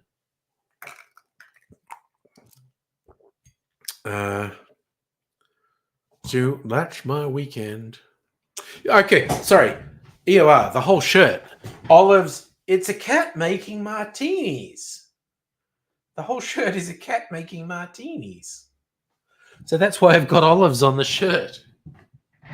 Because it's a cat making dirty martinis, I guess. It's so much fun at work because I literally wear this shit to work and working from home, and I go on, online meetings, and I have the virtual background of a cocktail of the week. I change it every week. Because I started during lockdowns, I was ordering some weird clothes. And then I got these shirts advertised that had these 50s, 60s designs, and I liked them. And I ordered a couple. And then I realized they actually had cocktail themed shirts. So I've just been buying cocktail themed shirts for the last 3-4 years. And I have quite a collection now. I'm thinking I haven't bought any for a while. And because I'm getting a couple of bonuses in my pay, I'm thinking of getting some more, some new ones. But because when we were just working remotely, I was always wearing these. And when we started going back into the office, I actually said to my immediate boss, do you think it's okay if I wear these shirts in the office? And she said, I'd be disappointed if you didn't wear them in the office. So I wear these all the time. And also, because my boss also changes her background for theme things. You know how I often have themes for the live streams. It's something day, it's something week. She has that as her backgrounds for online meetings. And she said, you should do a cocktail of the week. So I do. So I'm doing all these meetings where I'm wearing a cocktail themed shirt and my background is cocktail themed. It always starts conversations, which is good. I fucking hate olives, quite honestly, Safa. I don't mind a dirty martini, but Mrs. Angry gets to eat the olive. I do not like olives. You had a patient who had a cat named Olive. That is cute. That is cute.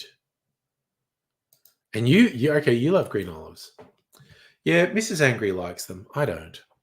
But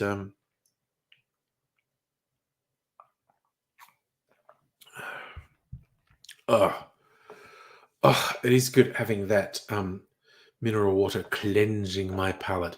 Okay, so you and me are on the same page here, Dr. Abigail. Olives are Satan's salty testicles. Yeah, there are they purple olives? See, I don't even know because I'm not an olive person. I know there are black olives. I know there are green olives. Traditionally, in a martini, you'd get a green olive, maybe one that's, what's that, like filled with pimento or maybe blue cheese.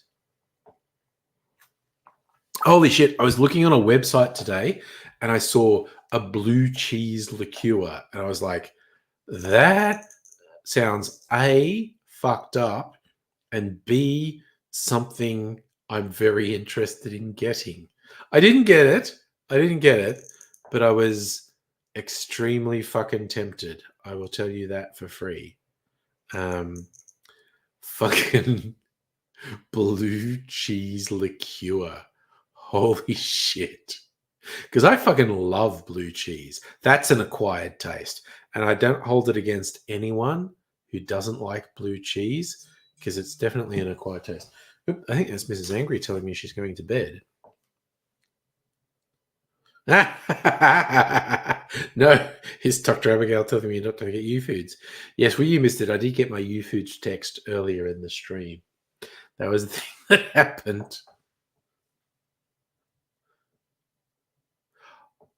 Also, Kalamata olives are the purple ones.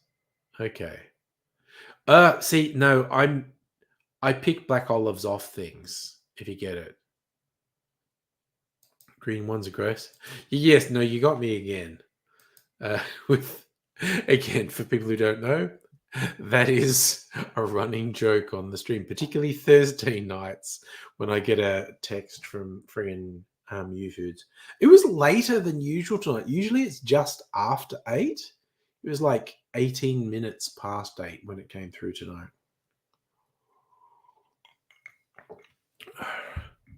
Yeah, I think that's a kind of traditional thing, Safa. Dr. Abigail, I don't know how long I'm going to go tonight. I am driving relatively early, not first thing, but relatively early tomorrow morning. So I'm definitely not going to go past midnight. But I think Mrs. Angry's out there gaming at the moment. If she gets absorbed in the game, she might be up late. So might be a whole thing. We will see. I'm just having some more sweet and sour twisties. I'll save the rest for. I do actually like these though. Yeah, you got to go sleepy beds. That's fine. Thanks for hanging out with us for a while. Oh yeah, there's a Vince McMahon doco. Well, God, is it 6 hours? Is it multiple episodes, I guess? Or is it one thing that's 6 hours?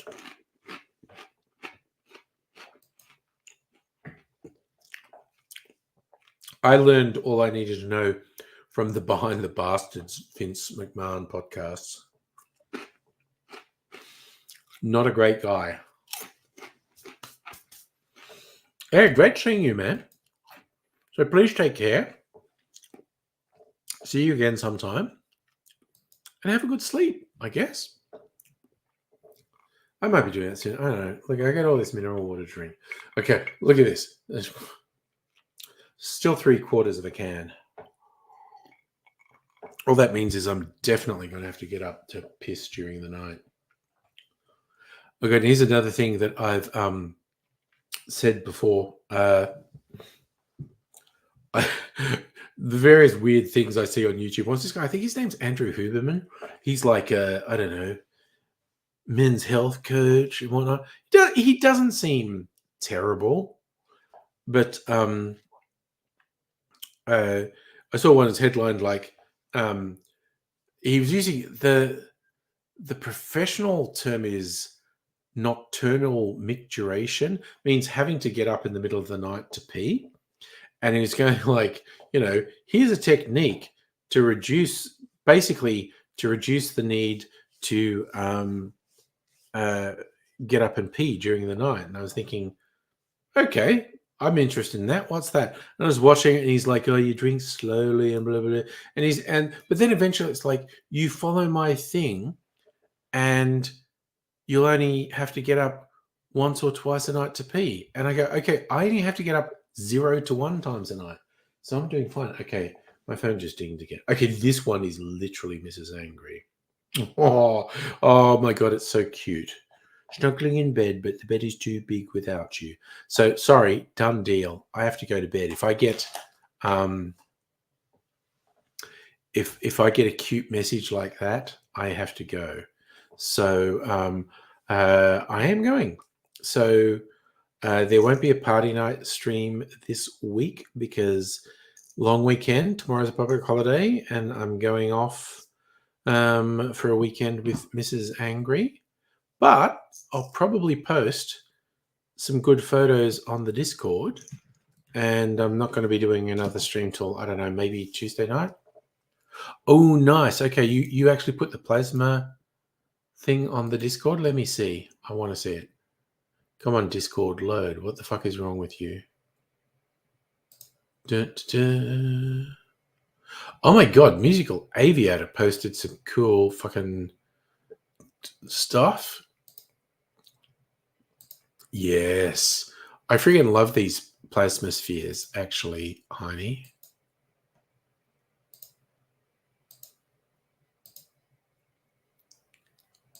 Yep, I'm a big fan of the plasma spheres.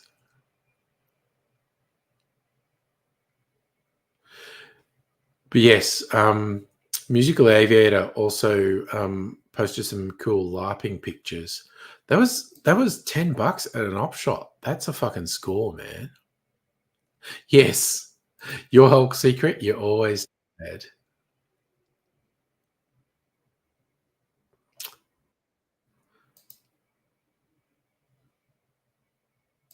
Yeah, so I'm going to go. The plasma sphere is awesome. I'm gonna. Okay, so yes, I'm going out for a weekend away. Going to do a bunch of fun things. I'll maybe post some cool pictures on the Discord, and be back for more live streams next week. So you all take care, and I'm gonna eat my cherry. Yes, we should definitely chat another time. But you all take care. My god, the cherry's so good. Ooh, weighted U-shaped heat pack. Mrs. Angry has that type of thing too. Oh my god, those cherries are so good. I fucking love those cherries. So you'll take care. I'll see you another time. And